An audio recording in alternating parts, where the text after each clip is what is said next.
Malama means to take care, right? It's taking care of place, taking care of each other. We have an olelo no'eau, a proverb that says, e hele me ka pu'olo. It's the idea that we always visit with the intention to make that place even better than the way we found it, or that person better than the way we found them.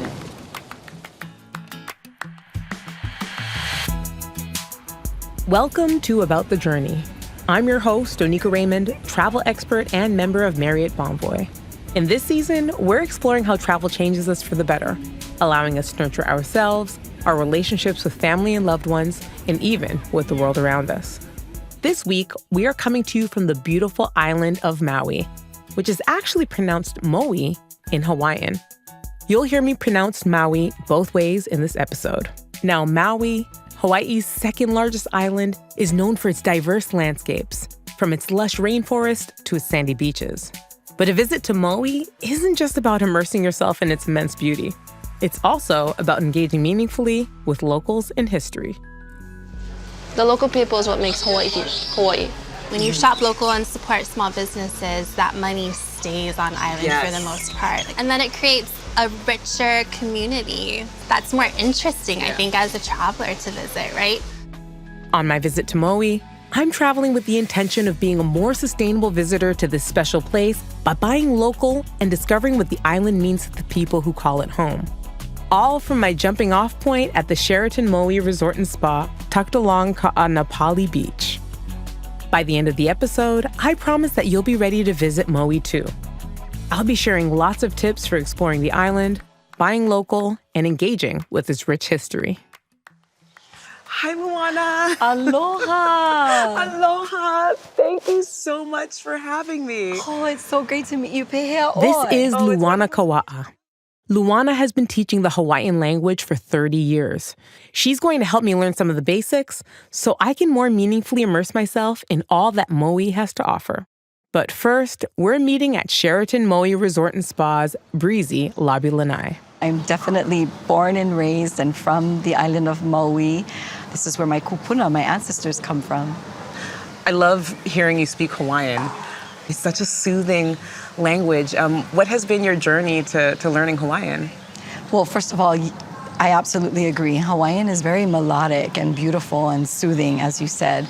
For me, I grew up dancing hula, and when I was an opio, a youth, my teacher at that time required us to learn Hawaiian language. So it just opened up my eyes as a hula dancer, because after learning the language, dancing hula was so different because I could understand the depth and the meaning of what I was dancing about. I think there's a deeper pilina, deeper connection and relationship and sense of kuleana, or responsibility to this place when we speak the language, and we have a deeper sense of ike, or knowledge, that comes with learning. And definitely as a visitor, I think that really brings me deeper into the culture as much as I can on a short visit. So I was hoping that you'd be able to teach me a little bit of Hawaiian. Absolutely. Hiki no. That's what I love to do. Oh, I would be so honored. We walk from the lobby lanai down to the sandy Ka'anapali beach, weaving our way past the lush greenery and families relaxing poolside. We sit together on a blanket, gazing out at the aquamarine water. To our right, there's a black rocky outcrop jutting into the ocean. So Luana, one of the reasons that I am so excited to have this time with you is because I actually used to be a language teacher. I used to teach English and French. Why do you think it's important for visitors to Hawaii to engage with the language when they travel here?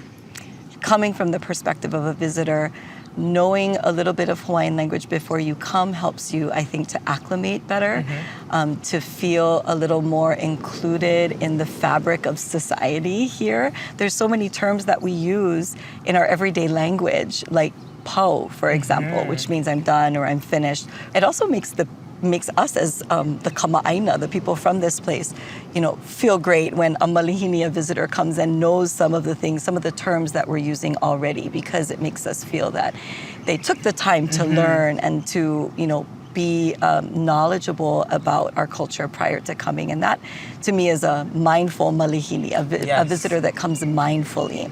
And then pronouncing our islands, like Maui.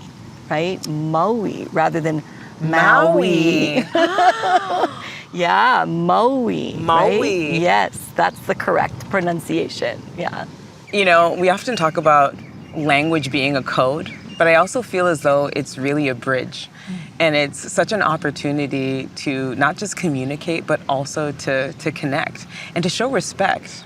So with that being said, I am very, very excited because you're going to be teaching me Yes. a little bit of Hawaiian today. Yes. I have my notebook here at the ready. Maikai, very good. Yes. I'm not just a teacher, but also a student of language and culture and travel. So I think the first thing that anyone needs to learn when learning Hawaiian language is really looking at the vowels. So let's try the vowels together. Yes. I'm going to say ho'opili mai, which means to repeat after me. So e ho'opili mai a.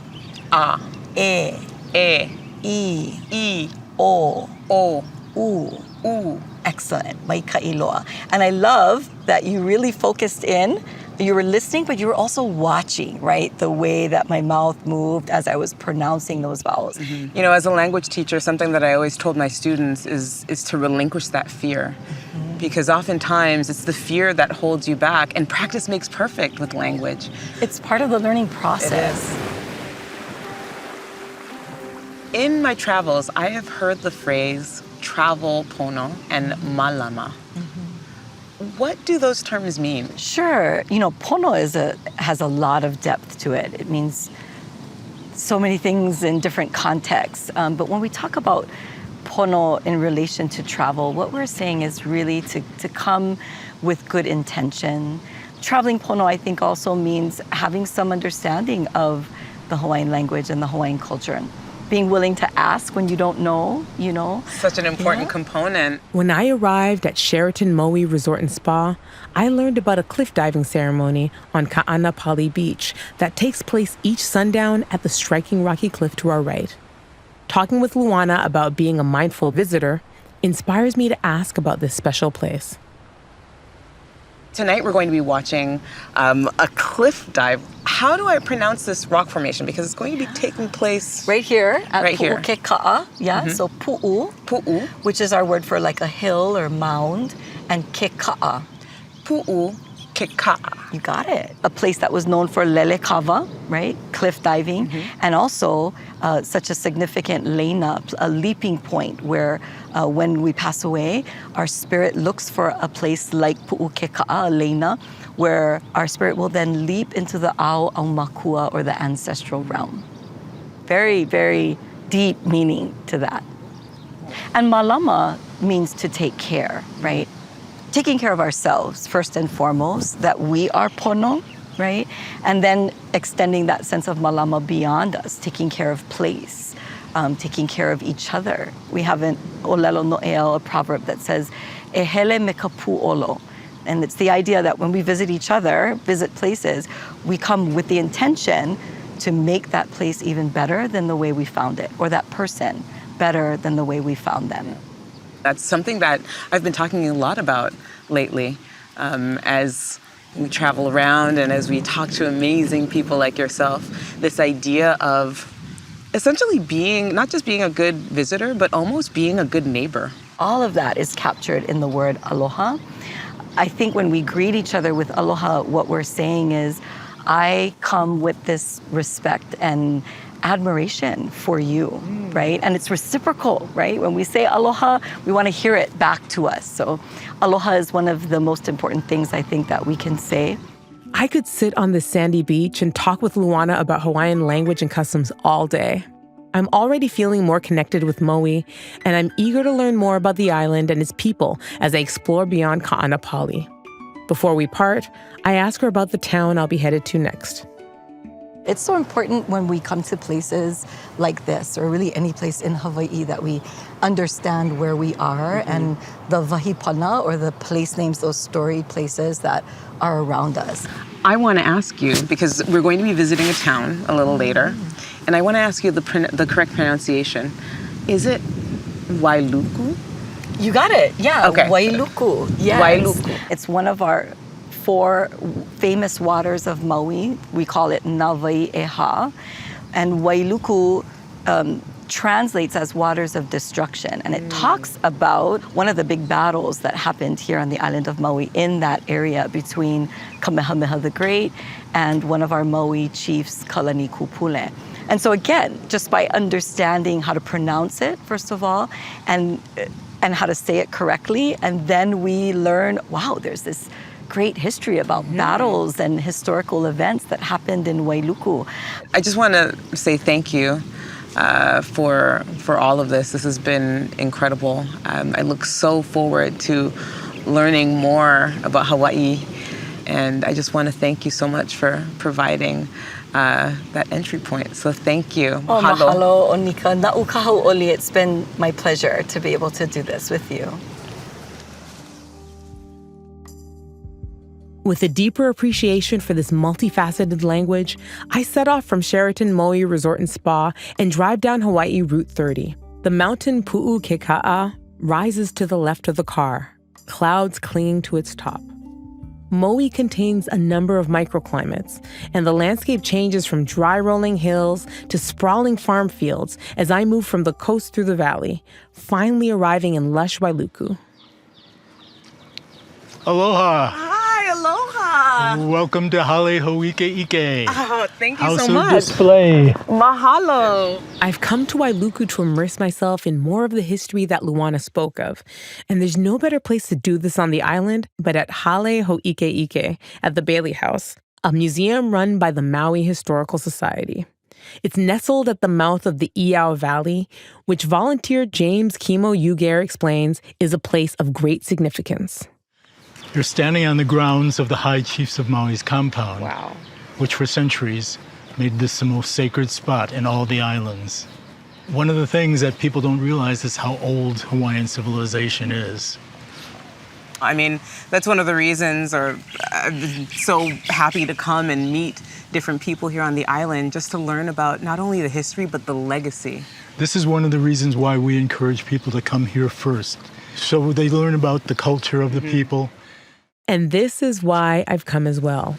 Kimo leads me inside to the Ke'upulani room, an airy, light-filled space full of handcrafted Hawaiian artifacts that predate the late 1700s. Oh, wow. This is beautiful. It's the largest collection of pre-contact artifacts in Maui. The artifacts sit protected behind glass. I see intricate feather-like leis, axe-like tools, and smooth wooden bowls. Kimo points out a braided necklace adorned with a whale tooth. This is a lei niho palawa. Okay. This is worn by only chiefs or the ali'i. The mana in it, mana is the energy that instills all life, comes in the cordage. 54 to 90 strands of human hair each braid. So this is made of human hair? The hair comes from the wearer's family. It's added to every generation. Oh my goodness. That's one of the things I hope people carry with them is the history, the great abilities of Hawaiians to produce things like this. I'm moved by the skill and craftsmanship that is apparent in each and every piece on display. Kimo turns to what appears to be a large panel of fabric. This is kapa. And what is this? Is this a piece of fabric? It's woven? It's pounded. This piece comes from the wauke bush. They cut it into 18-inch sections, and they start pounding it. It goes in the ocean to soften it up, take it out, pound it. Back in the ocean, take it out, pound it. It's estimated that this piece alone took 800 women hours to make. Women hours? Women hours. On most islands, women were responsible for making kapa. Oh my goodness. This was a very matriarchal society. I mean, they've carried the civilizations, and everything in Hawaii took time. And that's where the mana comes from. That is beautiful. And even more so because this was women-led and women-constructed. So I love hearing that. I leave the Hale Hōʻikeʻike with a deep admiration for the time and energy that went into the artifacts on display, as well as the matriarchal society that thrived here on Maui. I retrace my route back to West Maui, passing under a canopy of lush monkey pod trees. I spot a building with a multicolored facade, Walu General Store. I pull in search of refreshment in the form of a Hawai'i specialty, shave ice. Hi. Hey, how are you? I'm good. How are you? I'm good. I'm greeted by Riley Ann, a friendly young woman clad in an Walu General Store t-shirt. I am the manager of Walu General Store, and we have actually been here since 1932. We are the fourth family to own this place, and we're going on just about 20 years. The family-run store is full of everything you need for a day on West Maui. Sunscreen, souvenirs, and the ingredients for a picnic lunch. But I'm here for shave ice, a Hawaii dessert specialty made of fine powder snow ice drenched with sweet-flavored syrups. What are we getting? I don't know. What do you recommend? Everybody loves a rainbow. You can never go wrong with it. Okay. I usually do like a pineapple, Hawaiian punch, blue Hawaii. Let's go with rainbow. Sounds good. Okay, do you let's do want that. to do any ice cream on the bottom? Oh, it is essential. Okay, I'm going to take your recommendation, and I will get good. vanilla on the bottom then. Anything on the top. I can recommend a sweet cream, or we can do a lihimui powder. Ooh, what is this powder? Lihimui powder is a salted plum. That sounds excellent. Let's do that. Perfect.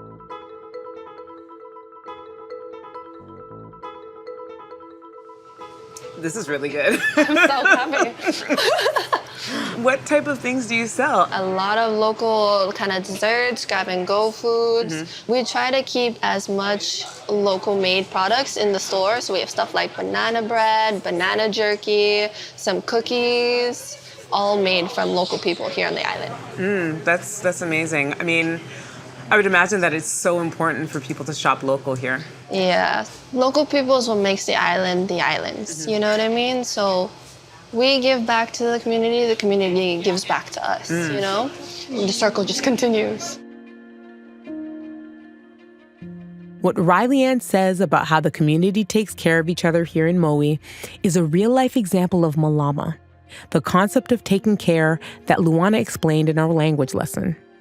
As a traveler, one way I can leave the island better than I found it is by shopping at local-owned businesses like Walu General Store. I'm headed back to the Sheraton Maui Resort and Spa to meet up with a small business owner who has embedded malama in her life's work. So my family is from Maui and has lived there for many, many generations.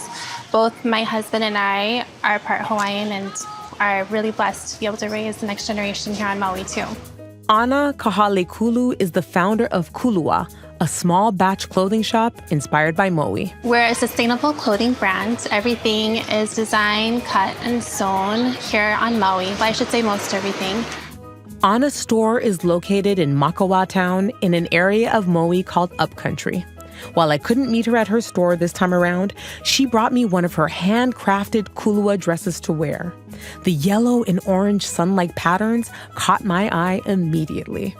So this print is actually inspired by Hale Hōʻikeʻike, which is the big mountain on Maui, also called the House of the Sun. So it was meant to kind of honor Hale Hōʻikeʻike and sunrise and the gorgeous colors that you would see during that time.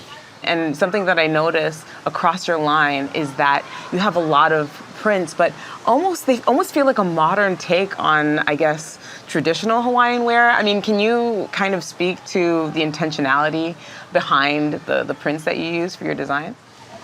Before Western time, our clothing would have been made out of kapa, which is a bark cloth. And there was a time in that period where everything was all naturally dyed, and you would carve a stamp out of ohe or bamboo. And you would take your stamp and you would go ahead and make your print on your entire piece. And everything would be hand dyed and just gorgeous colors from all natural sources. And hand printed as well? And hand printed as well. So I like to take some of the more traditional prints that we do have and kind of work them in a little bit of a different way. Being here, I've learned that Hawaiians have a really, I guess, deep connection to nature and to aina. And I mean, you can absolutely see that reflected in your designs. Absolutely. So I always was taught that we have a certain kuleana for what we do, how we carry ourselves, how we give back, and how we impact. And what is kuleana? Kuleana is your responsibility. We order our fabrics overseas, focusing on all natural fibers, all low impact processes, and then we cut and sew in-house. So we're able to do is we minimize our waste as much as possible.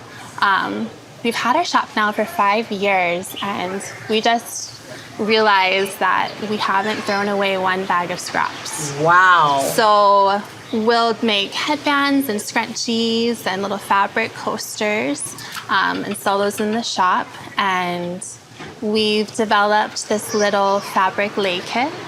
And then we do a little community giveaways about twice a year where we'll distribute as many kits as we can to all of the ohana or families in our community. You know, not only are you using everything, even the scraps, but that it even becomes like a community event. Yeah. One of the things that we've been talking about a lot is this idea of shopping local. How do you think doing this, like for travelers who are coming here, how do you think that allows them to connect more deeply with Maui? When you kind of go off the beaten path a little bit, you'll find more maker spaces like us, and you'll find the people who are really the fabric of the community and what they do. And also, when you shop local and support small businesses, that money stays on island for the most part. And I think that just creates like sustainability economically in terms of local people being able to do what they love on the island. And then it creates a richer community that's more interesting, I think, as a traveler to visit, right? I'm struck by Anna's observation about how shopping local on Maui comes full circle as it nurtures the economy, the community, and travelers. And so too does my trip to Maui as it comes to a close where I first started it, at Ka'anapali Beach, looking out at the cliff Pu'ukeka'a. Anna and I stand on this sacred ground to witness Lele Kawa, a cliff diving ceremony that's taken place here at Sheraton Maui Resort and Spa every evening since 1963. Oh, there we go. From our lookout, Anna and I watch as a diver runs to the base of Pu'ukeka'a. The diver easily summits the 30-foot cliff, and all eyes are on him as he takes in the horizon. And then, There we go. with one smooth arc, the diver plunges in. That was a fancy one. Did you see that? Yeah, it was very graceful. The free fall.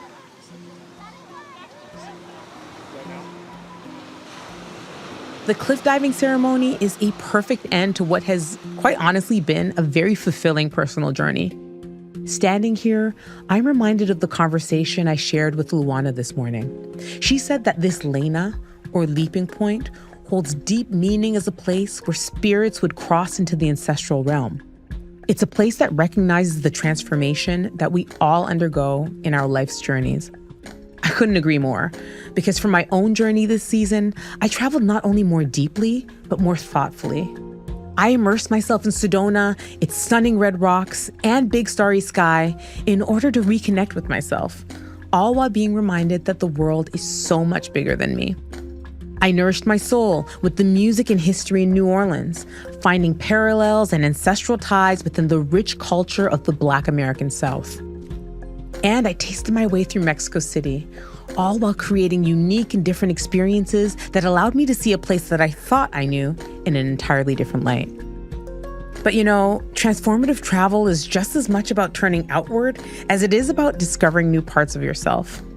Because at its best, travel is mindful. It's a meaningful exchange between people and place.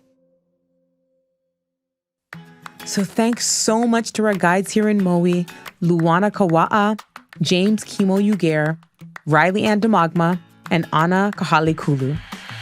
And to all of our guides that supported me and my growth on this journey, I truly appreciate you. That's all for this episode of About the Journey. Subscribe to the Marriott Bonvoy channel and watch all the episodes from this season right here on YouTube.